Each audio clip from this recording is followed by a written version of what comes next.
Chapter 11. Three's Company. Megan. The Omegas are busy working on the finishing touches for Haley's ball. Haley and her whore mother are walking around the dining room with the party planner, going over the finishing touches when I walk in. Hello, Haley. I smile brightly at her. Are you excited for the ball tonight? She nods enthusiastically. I wonder which one of the visiting alphas is going to be your mate. I raise my eyebrow at her and give her a sly grin. She squeals with excitement and opens her mouth to say something when the Luna cuts her off. Megan, are you so rude as to not address all of your superiors when you enter a room? Luna Juliana looks down at me. My blood begins to boil. She does not deserve to be Luna. Juliana, I start. It's Luna to you. I pause for a second, that word getting stuck in my throat. Yes, Luna, I managed to spit out. I was just so excited for Princess Haley tonight that I had tunnel vision only for her. I used the word princess, as stupid as it sounds, because I know Haley loves it. Haley beams at me. Yeah, Mom, stop being so dramatic.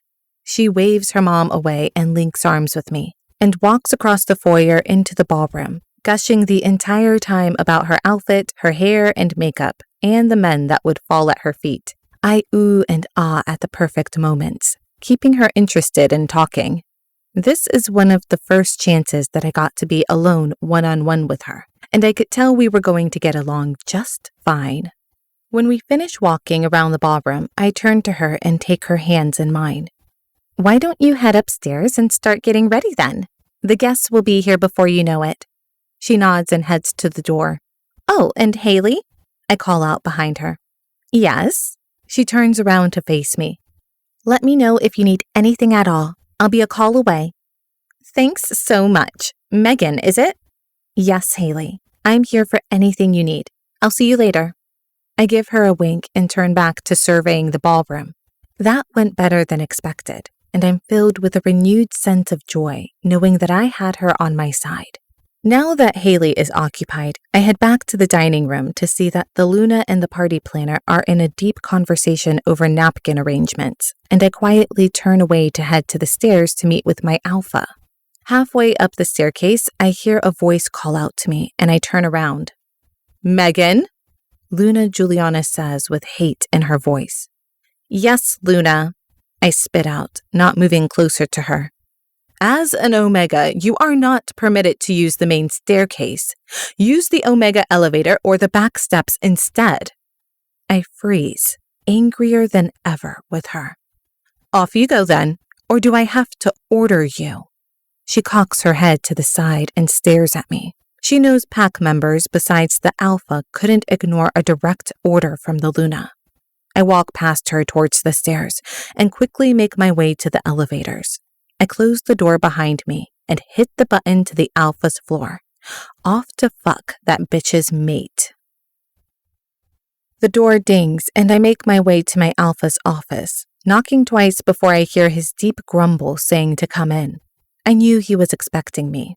I plaster a seductive smile on my face and open the door. I turn to lock the door behind me when suddenly it's pushed open, shoving me to the ground. I look up to see Juliana's pissed face glaring at me before anything else. What is the meaning of this? Alpha Benjamin roars behind me. I didn't know you had company, or should I say a fucking slave in here to do your chores. Juliana. Benjamin starts coming around the desk, about to help me up, but he pauses when he sees her staring. He lets out a sigh. Megan here is the lead Omega. She is to be treated with respect for her position. Oh, all hail the leader of the slaves, Juliana mocks, throwing both hands in the air. Shall I take a bow to one of the lowest members in the pack? Shall I, mate? She spits at Alpha Benjamin. Megan and I have some things to discuss, pack-related things that need to be dealt with today. This is official business, and I will not have you getting in the way of it. He states calmly, on the verge of raising his voice. Why not get Janice back? She was a lovely lead Omega and had the experience and submissiveness that is needed from the lowest pack members. The Alpha winces when she mentions her name. She left on her own accord. I'm not one to stop a pack member from returning to their family, he says in a flat voice. Now, Megan and I really do have important matters that need to be discussed before this evening, my dear. Well then, I guess you can call her when she returns to the basement, because I have some things to discuss with you as well that has to do with our daughter, she retorts. What are you still doing here? She glares at me. Your filth is dismissed from my mate's office. I could sense, at least I hoped, that the Alpha was about to protest when we heard some giggles behind the door. The Alpha's face got red with embarrassment, or was it anger? And he stomped towards the door, flinging it open, almost breaking the hinges, causing me and the Luna to jump back. The Alpha looks both ways and then slams the door shut behind him, glaring at both of us. I'm not sure why you two chose to make a fucking scene today, but I'm not having it. He glares at both of us. I'm not sure what I did wrong. Now get the fuck out of my office. He roars an order. We both submit to his authority and are forced to obey. Megan, he says as I'm about to follow Juliana out of the room. I turn around hoping he's asking me to stay with him in front of his mate. Figure out who those Omegas were that were stationed to clean this floor. I want names and a punishment. Listening in on the Alpha's conversation, why that would have been unheard of with the previous Alpha. He trails off angrily. Yes, sir. I nod my head and leave, giving one last look to Juliana before I head to the Omega elevators. Ugly whore, I hear her say, as the elevator doors close behind me.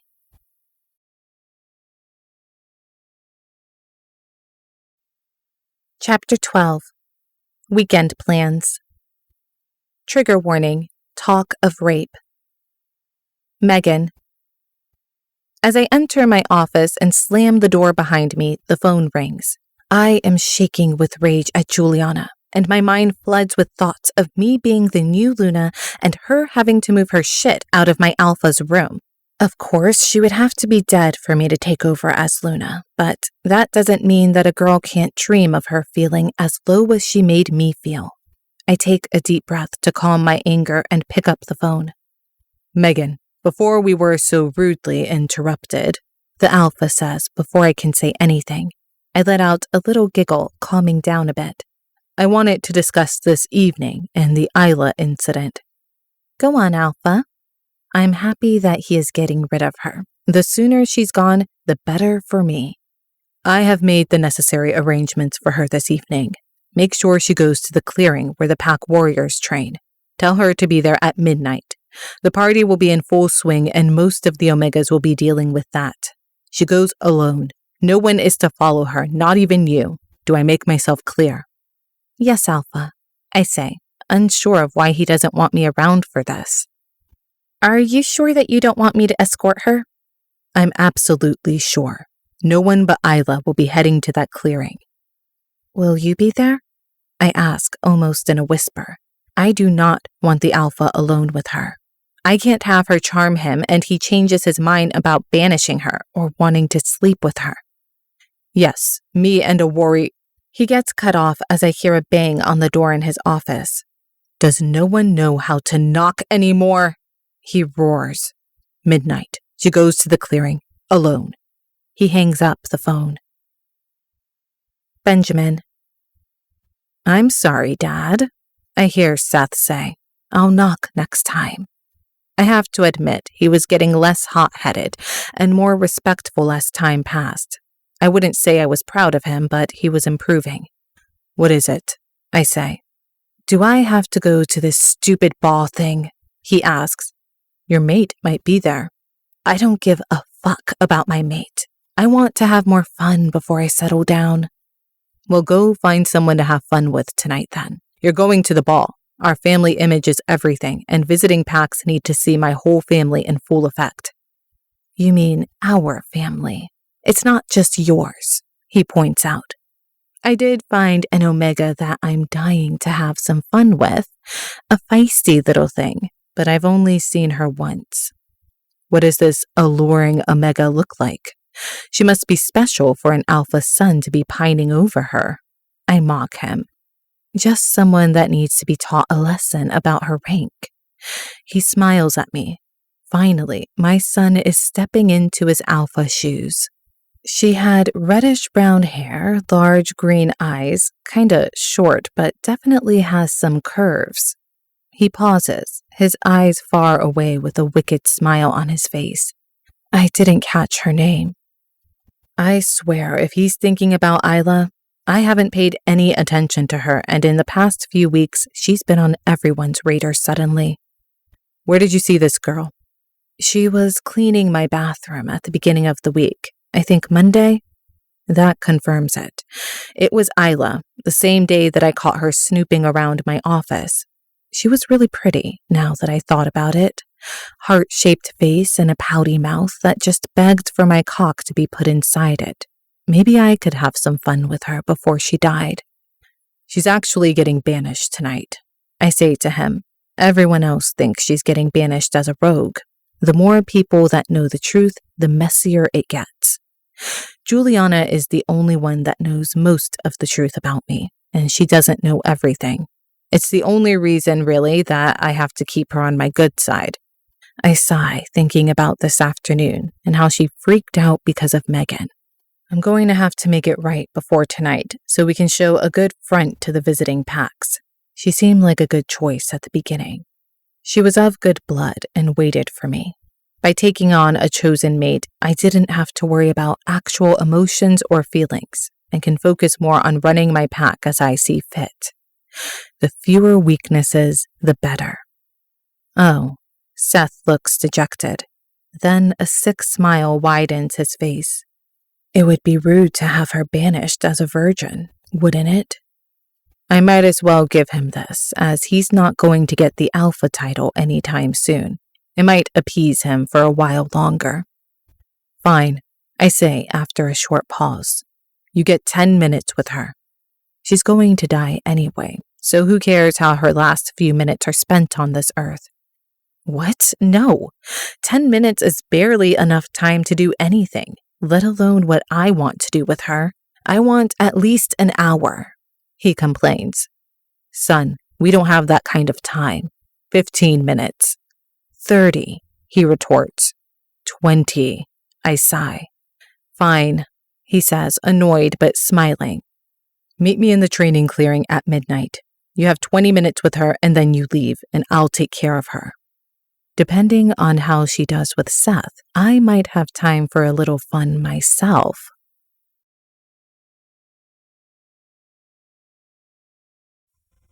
Chapter 13. Gossip. Isla. I have never seen this much activity around the place. Everyone is bustling about, stress evident on everyone's faces. As chaotic as it is, I can't help but feel a bit excited, knowing that I have tonight to look forward to with Abigail by the lake. As much as I hate to admit it, I was curious about what present she was saving for this birthday. I was also really excited to finally meet my wolf. I'm not sure what time of day I was born, so I've been expectantly waiting since the moment I woke up to meet her. Abigail thankfully got us both assigned to kitchen duty, and today that meant preparing a lot of pastries for the weekend. Not our strong suit, but we made do, hoping no one would notice our lopsided croissants. Everyone falls into comfortable chatter once we get settled into our assigned tasks. I'm happy enough working in silence, waiting for my second cup of coffee to kick in. 2 girls are working next to me, and I overhear them chattering to each other. Not like they were being really discreet about it. I heard the Luna was yelling at Megan and then he kicked them both out. You shouldn't be listening in. What if he caught you? It wasn't me that was listening. I heard this from Anna. What else did she say? Apparently, the Luna was calling Megan all these names and wanted her to leave and not be alone with the alpha, something like that. Ooh, drama. Do you think the Luna knows he's sleeping with her? Do you think the alpha is actually sleeping with Megan? How else would she have gotten the lead Omega role? Good point. She's useless. They both laugh. Benjamin. I called my family into my office a few hours before our guests are supposed to start arriving. Although we've hosted a few events before, they haven't been anything close to this magnitude. A few pack meetings with neighboring packs and some smaller ceremonies over the years. I need everyone to be on their very best behavior today and show everyone just how strong this pack and family are. Even if I don't believe my family to be the strongest, they do have potential. At least to put on a decent show. I hoped, at least. They sit across from me on the other side of my desk, expectantly waiting while I gather my thoughts. You all know just how important this day is for our family and this pack. Everything has to be perfect. No, everything will be perfect. So I need to make sure that you are all on your best behaviors as well. They all nod. No, I mean it. If you have a problem with anyone at the party or in this pack, I pause, making eye contact with Juliana. She scowls when it registers I'm talking about Megan. We leave all that behind this weekend. If there is a problem, you come directly to me. Do you understand? They all nod. I sigh, hoping that this actually registers. I place 3 boxes on the table in front of them and shove them towards each of them. This is for you all tonight. Haley and Juliana's eyes light up as they grab the blue velvet boxes in front of them. Seth looks skeptical but grabs his as well. Haley squeals with delight as she opens the diamond earring set. Juliana gasps and comes around the desk to kiss my cheek. I stand up and help her put on the sapphire necklace I got her. I knew Haley and Juliana would be easily bought, but Seth is always harder to read. Seth mumbles a thanks and puts on his new watch. There's something else for you tonight, too. I wink at Seth, and this gets a genuine smile. Thanks so much, Daddy. These will go perfect with my gown. I smile at her. Now that we're on the same page, finish getting ready. We're expected to meet all of the visiting alphas at the front door before dinner starts. They get up to leave. Juliana has her arm around Haley's shoulders, gushing about their presence. Dad, Seth says, sitting back down. I wasn't going to tell you this, but I think you need to deal with it if you want this weekend to go as planned. What is it now? Go on, I sigh. Well, there's been gossip around the pack house. Nothing much, I just overheard a few Omegas talking in the hall, and then some in the dining hall when Mom called me down to show me her place settings. He rolls his eyes while mentioning the place settings. Gossip about what? Get to the point, I say, annoyed. Just about something that happened in your office with Mom and Megan. They said it was a huge fight. Then there was some speculation that you were sleeping with her, and someone else said something that Mom walked in on you and Megan fucking, he says. Just gossip, but it's everywhere in the pack house. He shrugs. I am shaking with rage as I stand up from behind the desk. Thanks for bringing this to my attention. I brush past him out of the room. How dare these fucking pack house dogs make assumptions about me and my Luna? This would have never been heard of before my time. I will force them to respect me, if nothing else. I run down the kitchen and bump into Megan on the way. I drag her arm, not stopping to explain. Come with me. We need to get your Omegas in line. She looks scared as she struggles to keep up with me. Good. She is my eyes and ears of this place. She should have put a stop to this before it got to me.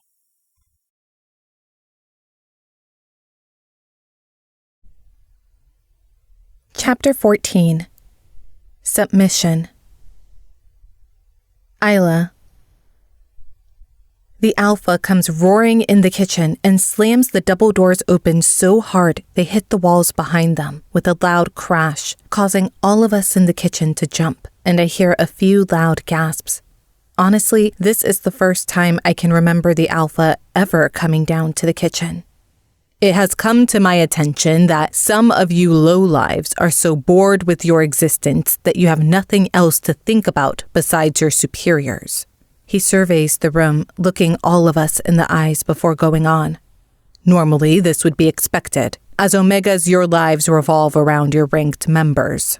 He starts pacing back and forth, everyone flinching with each step.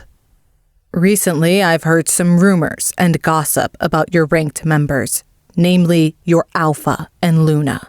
I won't dignify these rumors with a response, as they are obviously false. He pauses, anger rolling off of him in waves. I will not tolerate any insubordination from you, spreading rumors and gossip around the pack house. It is a privilege to work so closely with your ranked members, one that you will not soon forget. Everyone is looking down at their hands, nodding. The two girls that were gossiping next to me make eye contact with each other and look scared. Do you have too much free time on your hands that you need to fill it with blasphemy? He pauses and no one says anything. Blasphemy. That was a big word for the Alpha. I was almost impressed, I thought, trying to suppress a smile. Apparently not well enough, as I catch Megan glaring at me. Thankfully, the Alpha is so far into his prepared speech that he doesn't notice. Your Alpha asked you a question, Megan cuts in, still not breaking eye contact with me. No, Alpha, we all grumble. Do you need more work to fill your excessive amount of free time? He asks. No, Alpha. This time we respond immediately and louder. Well, I'll leave that up to Megan to decide. The Alpha turned to look at her, and some of the Omegas rolled their eyes. We have been working from sunup to after sundown for days now. Did I see some of you roll your eyes at your Alpha? Megan sneers. The Alpha is fuming now. I've never seen him, or anyone for that matter, get so angry. He is actually red in the face and looks like he might explode at any second. You are forbidden to speak on this matter ever again, he booms in a voice bigger than himself. It was scary, and all of the Omegas start cowering and lowering their heads, almost bowing, baring their necks up at him. I look around and realize too late that I should have been bowing too. The Alpha looked at me furiously, seeing me clearly over the Omegas' lowered heads. Megan, who has her head bowed, looked up and met my eyes with confusion and rage. I bowed my head, not daring to look back up at them. The Alpha storms out, and Megan followed directly behind him. The silence that follows them is palpable. No one dares move, but instead, everyone shifts to look at me. I look up to about 30 pairs of eyes looking at me with a mix of confusion, shock, and awe on their faces. What did I do? I whisper to no one in particular.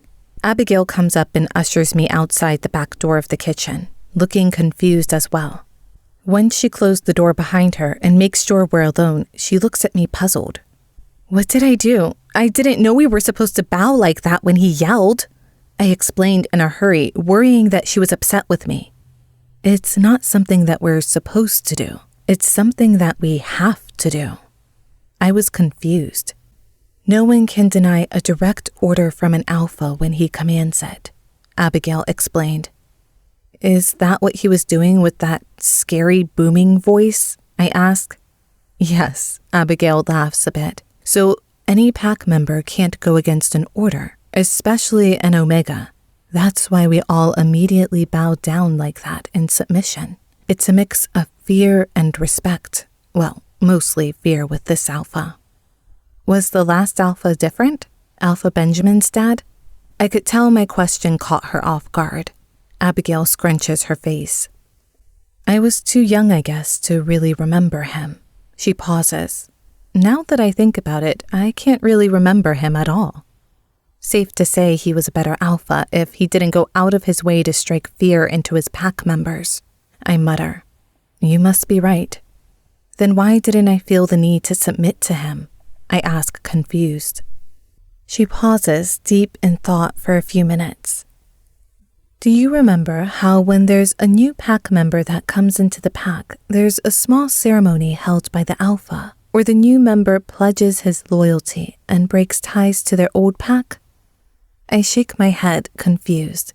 I've never been to a ceremony before, even a small one. I generally tended to avoid working at any kind of gatherings if possible. Remember, it was ages ago at this point. You must have been 10. The head warrior found his mate from a nearby pack, and she came to join him here. Normally, these things would have been done without an audience, but since he was a higher-up member, there was a short welcome party after. It was held behind the pack house, and a small stage was set up. We were in charge of bringing out the food for it. I did vaguely remember that. I nodded slowly. Well, I guess it doesn't matter if you remember it. The point is that there has been an official ceremony type thing in order to let someone into the pack. I don't remember there ever being one for you. No offense, but no one really bothered, and there was so much activity with the rogue attack, it must have been forgotten. Or no one cared enough to want me to be an official part of the pack, I mumble. Abigail smiled down at me, but didn't deny it. So, since I'm not technically part of the pack, I didn't feel the need to submit? I ask. That's one theory. However, I haven't seen any Omega from any pack be able to deny the order from an Alpha, even if the Alpha isn't theirs. She pauses for a bit. I shrug. I don't really have time to think much more about it as we're called back to finish our work. The Alpha's interruption put us a bit behind our already tight schedule. When we're finished up with the baking and everything is on the cooling racks, most of the Omegas head upstairs to do a spot check of the guest rooms, or to help with the finishing touches in the ballroom and dining room. I stay behind with a few Omegas and Abigail to clean up the mess from this morning's baking marathon. We all look at the mess surrounding us and at each other. Coffee break? Abigail suggests. No use starting all of this without the proper level of caffeine in our system. Everyone agrees enthusiastically as she heads to the coffee maker to brew a fresh pot. I sigh and look around, trying to figure out where to start. I might as well start bringing all the equipment to the sink so that we can deep clean the counters and set up for the dinner prep. I pick up a tray and immediately drop it back on the counter when I hear a voice, crystal clear in my head.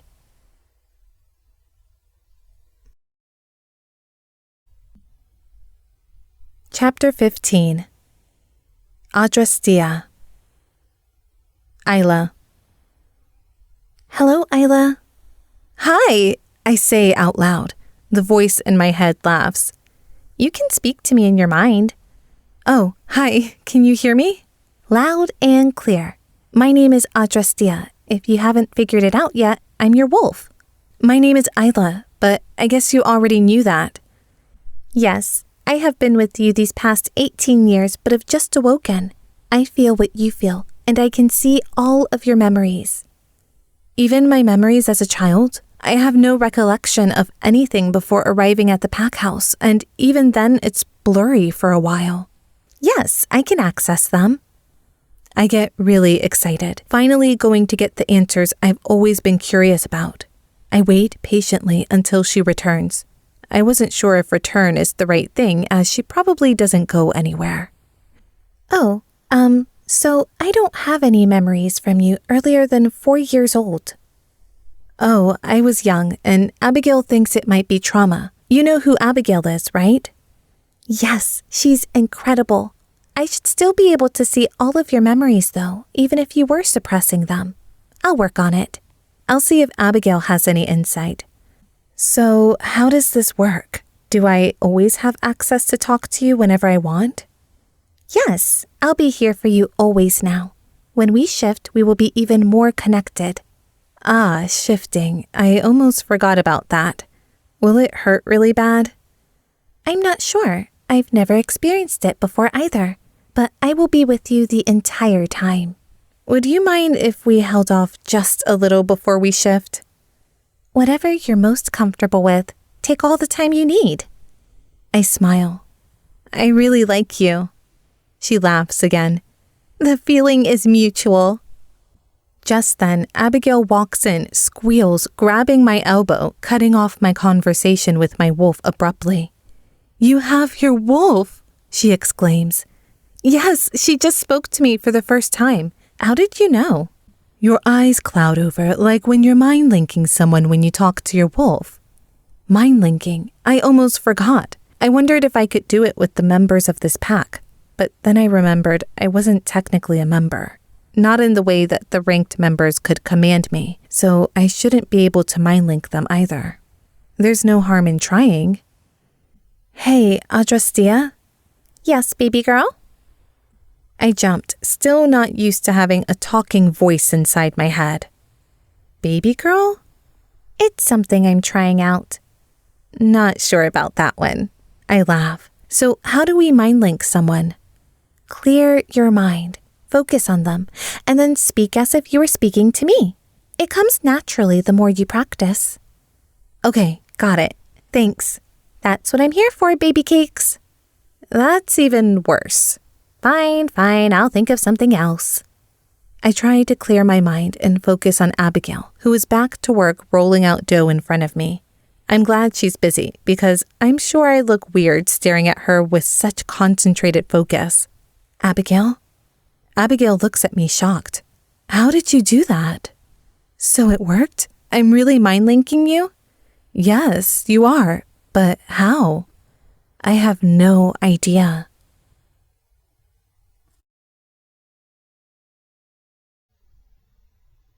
Chapter 16. Belle of the Kitchen. Isla. As we set up for dinner prep and got all the stations ready to go for the multiple courses the Luna had ordered, some of the Omegas came bustling down that were working upstairs to help us. They were talking loudly amongst themselves.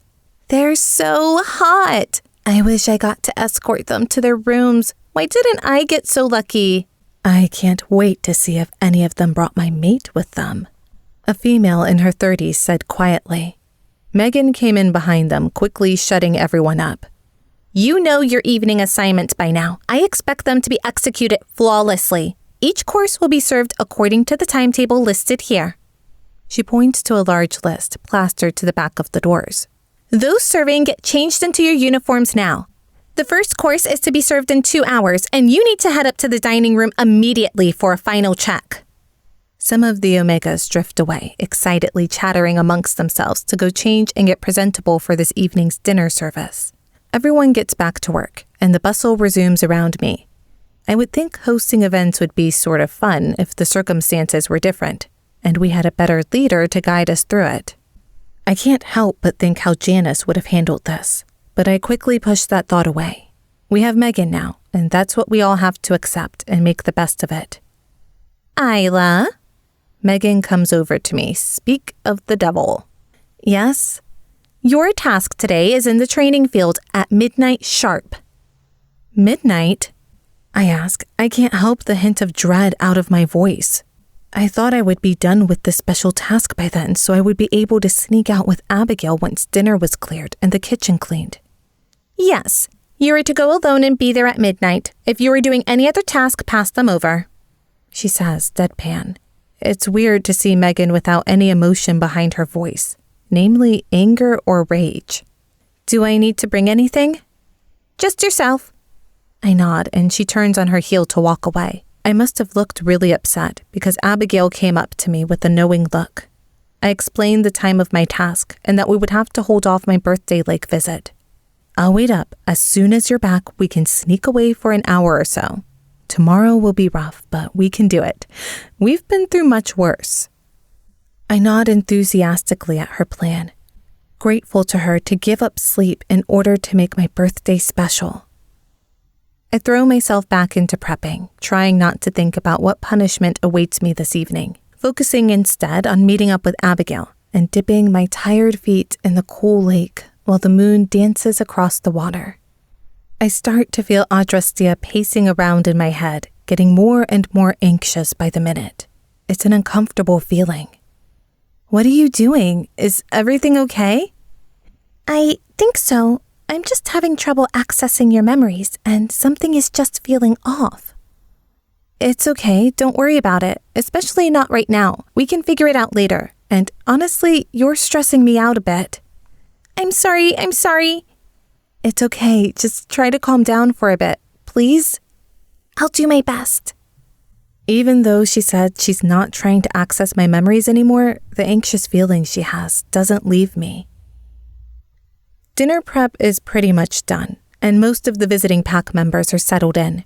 Everything is surprisingly on schedule. I clean up my station I was working on and head to see if I can be of help to anyone else. As I walk past the door of Megan's office, it opens, startling me. I thought Megan was all dolled up and showing herself off to our guests upstairs by this point. Perfect. You come here. Someone grabs my elbow and I recognize the party planner from my brief encounter with her last time I was in Megan's office. This needs to go to Megan like an hour ago. She pushes a thick envelope into my hands. Give it directly to her. She needs to open it immediately. I'm not supposed to be upstairs. Tell her I sent you. Go, go, go. She pushes me towards the stairs. Can someone else? I get cut off by the door slamming in my face. I look around and all the other Omegas are busy with their own tasks. Maybe if I wait by the top of the Omega staircase, I'll be able to get her attention without being seen. I trudge up the stairs, not wanting to put this task off any longer. I take the steps that lead to the main foyer of the pack house, near enough to the front stairs for easy access for the Omegas for pack house duties. I silently open the door and peer out. I see Megan talking to a guest standing next to Haley, but her back is turned to me. There are a few guests milling around the front entrance, but thankfully no one notices me. I keep my eyes focused on Megan, silently pleading for her to turn around so I can catch her eye. I open the door a bit more so that I can wave to her. No one is paying attention anyways, they're all so busy with the party.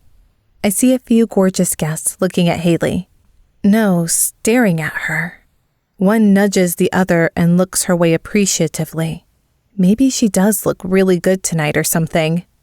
That's when I notice that they're looking over her head, staring directly at me. She turns around as I try to close the door.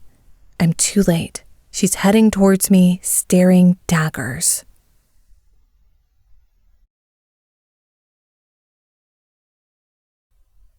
Chapter 17.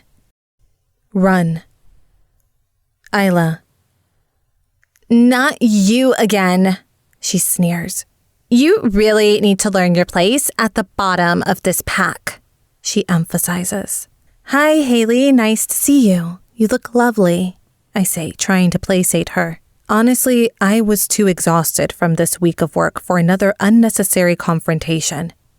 I was just here to give you something to... She shoves me against the wall behind me, making my head hit the wall behind me.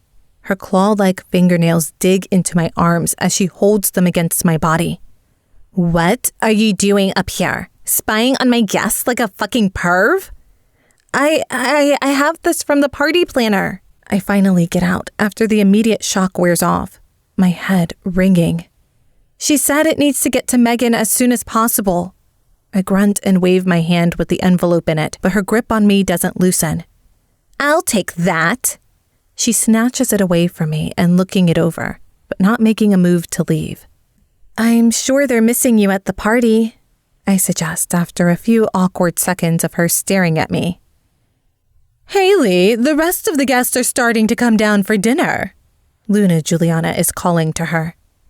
Humph. She turns around, releasing me from her hold, but looks back at me and glares. You need to understand your place. I might have to get a little dog collar made up for you, pet. What is it with these people? Are they really that bored that they have to harass everyone for sport? I'm glad, not for the first time, that I'm not allowed the privilege of interacting with the other ranked members from visiting packs today, if they all act like this. I close the door, but keep it cracked until I can make sure that Haley gives the envelope to Megan. I won't take the blame for this on top of everything else that I've had to deal with recently. I see the alpha whisper something to Megan as he passes. I keep looking through the crack as he looks up over his shoulder and makes eye contact with me.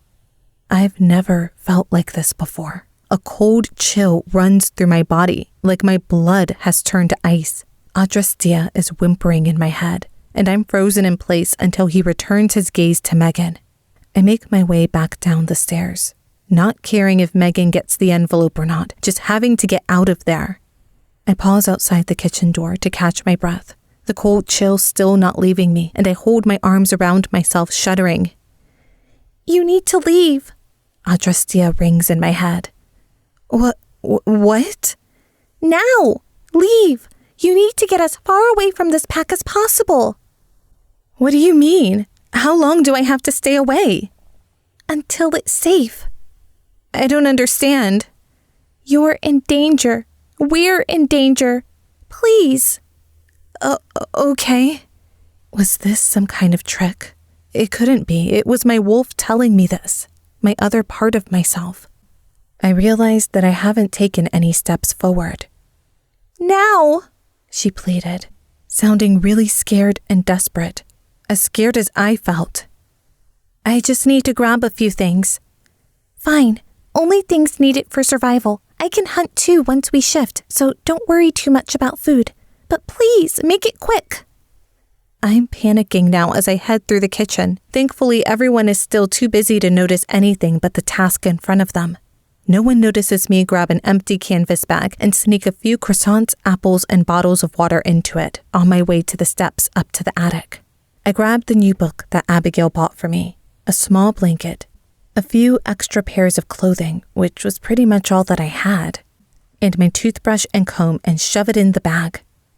I didn't know how long we would be gone for, and I was afraid to ask. I quickly scribbled a note to Abigail and hid it in the secret floorboard under her mattress. I tug her mattress back over the opening and head down to the kitchen. There are only a few Omegas left, all engrossed in their tasks, so I easily slip out of the back door, shutting it silently behind me, running in the opposite direction from the lake, knowing that must be the way out of the pack grounds. I haven't ever left the pack, and I didn't know how long it would take until I was safe for the night. Surely no one would come looking for me. No one cared enough. Megan would be mad for a few days about me missing my special task. That was one silver lining of me leaving tonight. And Abigail. Oh, Abigail, I hope she doesn't worry too much about me. She will be distraught, but she wouldn't come after me either. She doesn't have the tracking skills to know where to even start. I made a mental note to make sure that somehow I got into touch with her to let her know that I was okay. If I was okay. Goddess, I hope I'll be okay. I ran until my lungs burned and then ran some more. Finally, I reached a little clearing in the woods with a large fallen tree to one edge. This is good for tonight. I walked to the other side of the clearing. Now that the adrenaline is wearing off, my legs feel like lead. I sit behind the fallen tree, feeling exhausted but on edge, never being this far away from home before. Never being this alone before. I didn't realize how hungry and thirsty I was, and I gulped down a water bottle and ate a croissant, having to stop myself before I devoured another. I've already eaten most of my rations, and I've been gone for an hour or two. So, now what? Now we adapt. We can survive out here. We are stronger than they give us credit for, babes. I was too tired to reply, even in my mind. After a few minutes, I was able to think straight. Can you tell me what the danger was? Or who it was? Was it a visiting pack member? I can't be sure, but I had a flashback. But I can't remember what it was. It was more of a feeling than anything. I knew that we had to get out there, that we were in danger. What about Abigail? What about the rest of the pack? I started to panic. Just because I'm safe, what if there's a threat to everyone else? The threat was against you. Oh. I'm sorry, Isla. We can do this. Get some rest and I'll stay alert. But we're safe here. She didn't have to tell me twice. I grabbed the blanket from the bag, curled up into a ball, and put my head down on the soft moss. Breathing in the smell of dirt and the forest put me asleep immediately.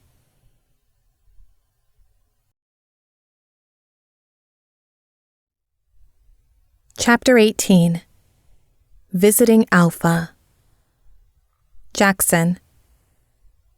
We're driving to another mating frenzy, masked as something else so that alphas could pair off their daughters to other alphas.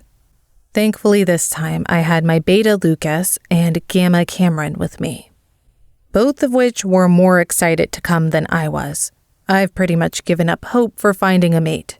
When I turned 18, almost a decade ago at this point, I would attend all the ceremonies held by other packs, once I realized that my mate wasn't part of my pack. Each year when I didn't find her, I attended fewer and fewer events, until now I only attend meetings about the official pack business. Would the moon goddess be so cruel as to give me a mate from a pack across the country, or not give me one at all? I try to shake the helpless feeling away that I've grown accustomed to these past few years. "We're about 15 minutes away, gentlemen," my driver states solemnly. "All I'm saying is that the food better be good. Do we have a training schedule while we're here?" Cameron asks. It takes me a second to realize he's directing the question at me. "What? No, it's a weekend away. Enjoy it, and please let loose for once." "Come on, man, try to have a little fun," Lucas says and claps him on the back. My Gamma is our head trainer. I've never seen anything like him. Since we were kids, he took to fighting naturally and loved it. He is strict with our warriors and rarely lets himself go. Not to say we don't have fun, but his first focus is always on protection in the pack, which I have to commemorate. My beta Lucas, however, is a bit more of a party animal of sorts, and when he has time off, he makes sure to use it to his full extent. When he is working, his complete focus and commitment is to his duties as this pack's beta, with an attention to detail and can get something done like no other. They balance me out. We all balance each other out. We've been close since we were kids, so no matter how many times they get into small fights or mess with each other, I know it's all a joke. Them being so different-natured works in my favor, and we all get along due to a mutual sense of duty, putting our pack above us as individuals. That and 20-plus years of friendship. We were supposed to be on the road hours ago, but there have been more and more rogue sightings near our pack borders. This was something I wanted to talk to Alpha Benjamin about, as Silver Moon is our neighboring pack, so he is in charge of securing that area as well. I know this weekend was supposed to be all about fun and celebrating his daughter's birthday, wedding, something about her that seemed insignificant to me. But a rogue issue isn't something that can wait. I ended up doubling patrols while we were gone. Cam's second in command, Bryce, assured us that he had security and patrols under control this weekend. I left the pack in the more than capable hands of my father for the weekend, as he was practically ushering me out of the door. I think he liked being alpha again, and we sent a note along saying we would be arriving late and to not make any special preparations for us. We arrive at Silver Lake's packlands and watched as the forest got progressively thicker past the gates, making the last of grayish dusk skies seem like midnight for a few minutes, until the trees started to disperse and get thinner and thinner, until we arrive at the roundabouts in front of the pack house. I always loved how commanding this pack house was, and the lands they had were unlike others I've seen. We have expansive land as well, but theirs was tucked away so well it's hard to find unless you know where you're going and what you're looking for, making it the ideal place to hide a large number of werewolves. It's actually an old werewolf legend that this land was given to the first alpha of the Silver Moon pack by the moon goddess herself. Since we're a neighboring pack, I've been here at least once a year for meetings, but it always blows me away. A massive dark wood house with floor-to-ceiling windows on one side, where I can see the Omegas setting up what must be the ballroom. It's a huge space that I've never been in before. We usually conduct meetings over formal dinners in the dining room, which is no less impressive. We pull up to the front double doors that are 2 stories high and look like something that came out of a medieval castle with their massive bolts and hinges. Thankfully, someone comes out to greet us right when we pull up. A peppy blonde girl that looks like a Barbie doll and has too much makeup on opens one of the doors. "We're sorry for pulling you from the party. We sent a note that we would be a bit behind," I say as I step out of the car and stretch my legs. Yes, Alpha Jackson from the Moonstone Pack. It is a pleasure to have you," she says sweetly. "The pleasure is all ours. This is my beta Lucas and my gamma Cam." They both nod at her and smile. "If you don't mind showing us where we'll be staying, we can freshen up and meet everyone for the second half of the festivities." "Of course, it would be my honor to show you to your rooms," she says, batting her eyelashes. "Let me get a few Omegas to help with your bags." "That's not necessary. We can handle them ourselves." "I can have dinner sent up if you'd like." I almost say no, but Lucas's eyes are pleading with me. That sounds lovely, thank you, I say instead. We follow her inside, and the front doors open up to a circular foyer with white marble floors and a massive spiral staircase that is decorated in twinkling lights and some kind of hanging plant. I have to admit, it makes the huge front room seem cozy and less intimidating. We can already hear noise from the dining room to the right. Thankfully, the doors are closed, so no one notices us. She shows us up the first flight of stairs to our rooms. I have a room to myself, and then Lucas and Cam are sharing a room next door. I hope everything is to your liking. Let me know if there's anything I can do for you. She pauses. At any time, day or night. She winks and heads back downstairs, swaying her non-existent hips as she goes. Once she's out of view, Cam and Lucas start. Any time of day or night. Lucas winks at me and bats his eyelashes. Oh, our alpha still has it apparently, Cam jokes. I'm not interested, I say, going to open my room door. If you won't, I might, Lucas says. She's all yours. I'm not intending on that kind of fun this weekend. Come on, man. Even Cam is starting to see more fun than you. Cam smacks him upside the head and they both laugh. See you guys in 30, and then we can get this evening over with. Jackson. I leave my door cracked, and thankfully we're near the top of the stairs on the first floor, so I could hear when people were starting to move to the ballroom. Once I heard some voices, I went over to Cam and Lucas's room and knocked. Come along, lover boys. They open the door wide and are all smiles, and I see Lucas holding up a bottle of whiskey, so it's going to be that kind of night. Come on in, Alpha, Lucas bows. We would be humbled to be your escorts to this ball. Cam bows beside him so low that he almost falls. They both laugh and stand up. Give me a drink, and then let's head down. I don't want to call attention to us. On the contrary, we do, Lucas says, putting his arm around Cam. Well, Cam, not so much, but I'm here to cause a scene. I roll my eyes. As long as your scene isn't sloppy, I'm okay with it. I grab the bottle of whiskey from his hand and take a swig, not bothering to use a glass, and then set it down on the table, putting the lid back on, signaling we were done with it. Shall we, gentlemen? I ask. Indubitably, Lucas says. Do you even know what that means, idiot? Cam jokes. It's like saying yes if you were a prince, I think, he retorts, but looks confused. Your best behavior, gentlemen. Lucas groans. Fine, well, just not your worst. That gets a chair, and they clap me on the back and lead me out of the room. Heading down the stairs some, we see most of the guests congregating in the front hall, with the ballroom doors still closed. Great, they're going for a shock value moment when opening up the ballroom. As we descend the stairs, I notice some of the unmated she-wolves' eyes on us, appraising the 3 new additions to the party, I'm sure. I don't care if they liked what they saw. I wasn't in the mood for anything casual. Behind me, I hear Lucas saying hello to some of them, and I fight the urge to smack him. At the bottom of the steps, there is one girl who came up by herself and has not stopped making eye contact with me. That's when I smell it.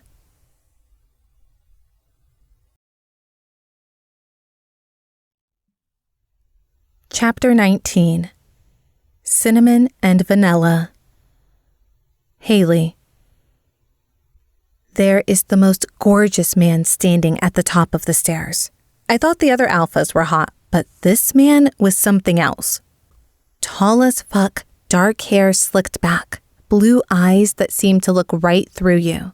His muscles bursting out of his black suit, and I couldn't wait to get it off him. I found my man for the night, and possibly forever. My eyes go dark with lust as I walk up to him and see him staring back at me. He takes a pause and then sniffs the air until he locks eyes on me again. Mate, I say, losing control. I've never felt like this before. Holy crap, this man was gorgeous.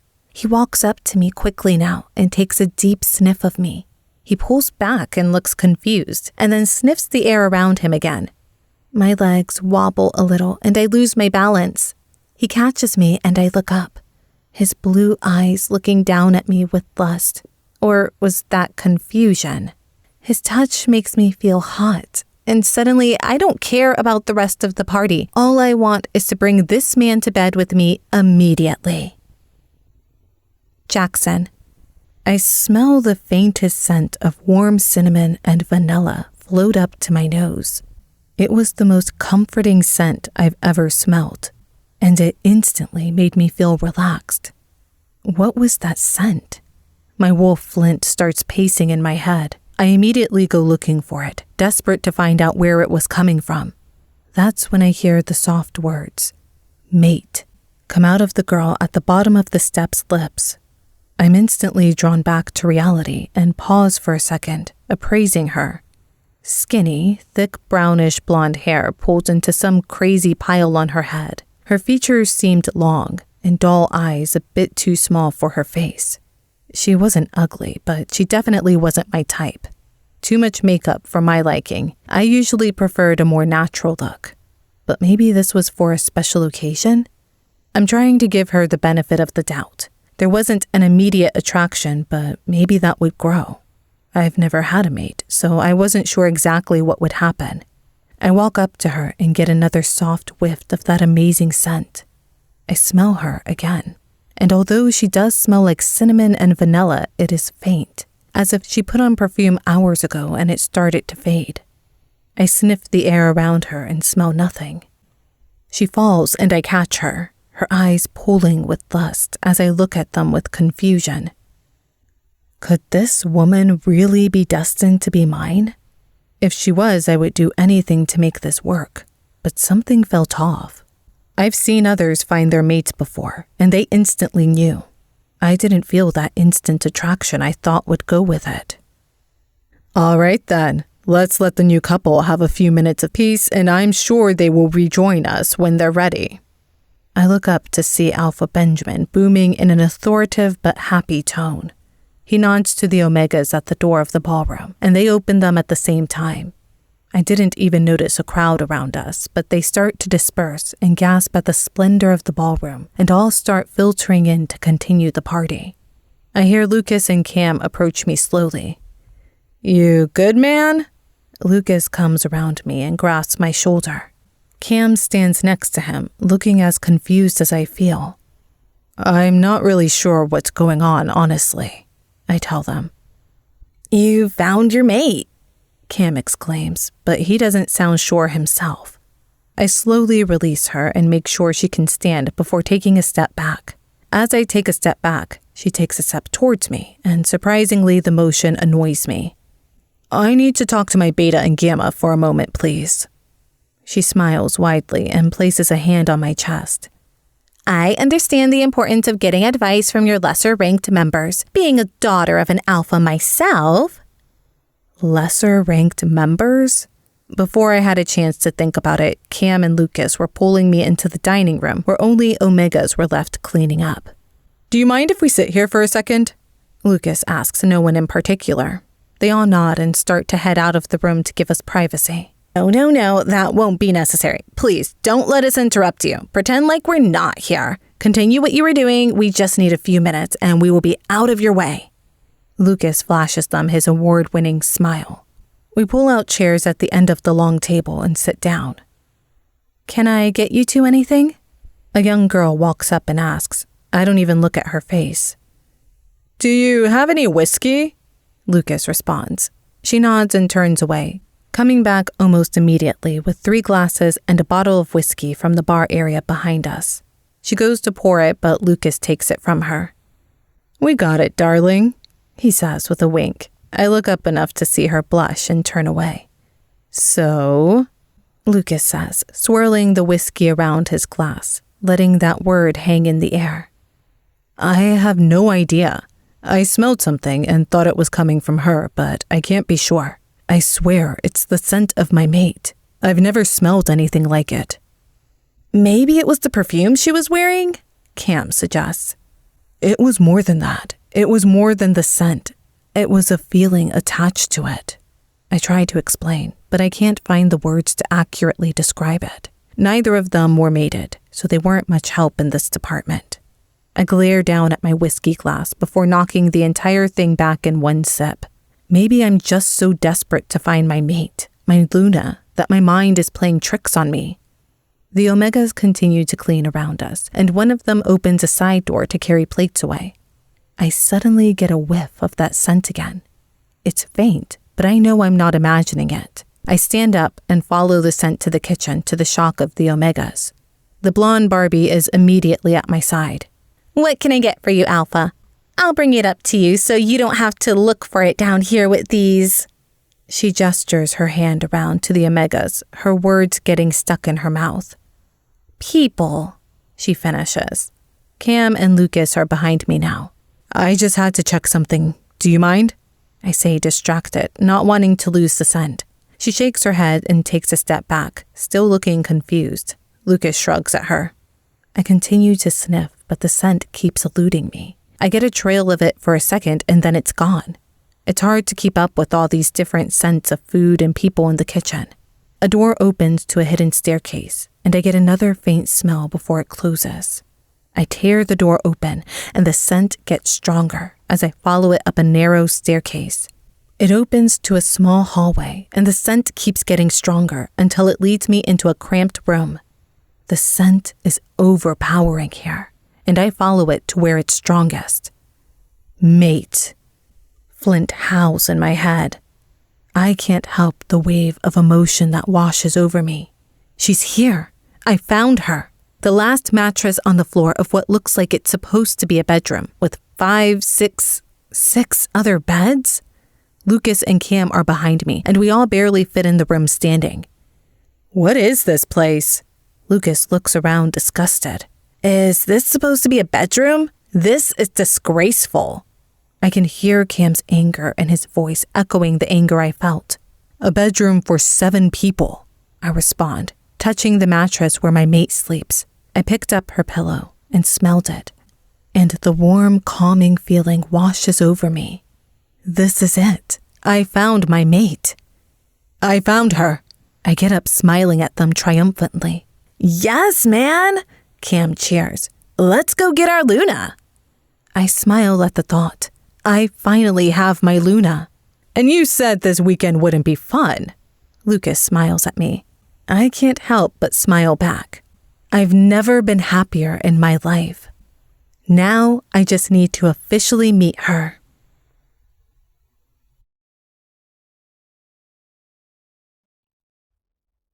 Chapter 20.